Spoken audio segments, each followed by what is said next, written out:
सब कुछ पल भर में खत्म होता नजर आता है, क्योंकि जैसे ही ईशा घर का दरवाजा खोलकर अंदर कदम रखती है, वैसे ही वह घबराई हुई आवाज में ताई माँ को पुकारने लगती है। ताई माँ आप कहाँ हैं? लेकिन पूरे घर में अजीब सा सन्नाटा फैला रहता है।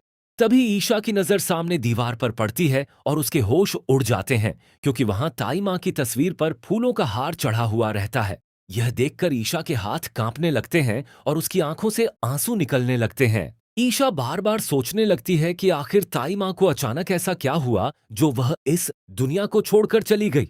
लेकिन ईशा की इस बेचैनी और टूटे हुए हालात को देखकर आकाश अंदर ही अंदर खुश हो रहा होता है, क्योंकि यह पूरा खेल उसी की चालबाजी का हिस्सा होता है। वह चाहता था कि पूरा परिवार टूट जाए और ईशा हमेशा के लिए अकेली पड़ जाए। दूसरी तरफ मंदिर में सरला जी और ताऊ जी चुपचाप पहुंचकर शादी रचा लेते हैं और किसी को इस बात की भनक तक नहीं लगती। वहीं उसी समय सूरज को एक अर्जेंट कॉल करके ऑफिस बुलाया जाता है, जहां उसके सीनियर ऑफिसर पहले से मौजूद रहते हैं। ऑफिसर सूरज से सख्त लहजे में सवाल करते हैं, सूरज, अगर आपने ईशा जी छोड़ दिया था तो फिर उन्हें उम्मीद क्यों दी? किसी का भरोसा तोड़ना और रिश्ते के साथ खेलना सही नहीं होता। यह सुनकर सूरज पूरी तरह टूट जाता है, क्योंकि उसे समझ ही नहीं आता कि आखिर उसके खिलाफ यह सब कौन कर रहा है।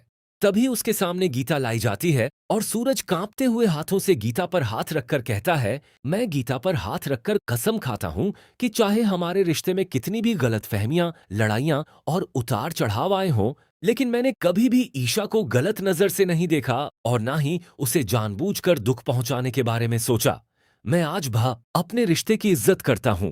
सूरज की आंखों में आंसू साफ दिखाई देने लगते हैं, क्योंकि वह भगवान की कसम खाकर अपनी सच्चाई साबित करने की कोशिश कर रहा होता है। अब साफ हो चुका था कि किसी ने सूरज के चरित्र पर सवाल उठाया है और उस पर रिश्ते की मर्यादा तोड़ने का आरोप लगाया गया है। इसलिए सूरज सबके सामने अपनी बेगुनाही साबित करने की कोशिश करता है, जबकि दूसरी तरफ आकाश की खतरनाक चाल धीरे धीरे पूरे परिवार को बर्बादी की तरफ ले जा रही होती है।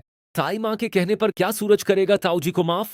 दंगल टीवी का मोस्ट पॉपुलर टीवी सीरियल पति ब्रह्मचारी के आने वाले अपकमिंग एपिसोड में कहानी ने एक नया मोड़ ले लिया है। दोस्तों, आप सब भी आने वाले अपकमिंग एपिसोड्स को अगर मिस नहीं करना चाहते हैं, तो चैनल को कृपया सब्सक्राइब कर बेल नोटिफिकेशन को ऑन कर लें। सूरज ईशा के लिए वीडियो को भी लाइक जरूर करें। यहाँ तक बने रहने के लिए आपका तहे दिल से धन्यवाद।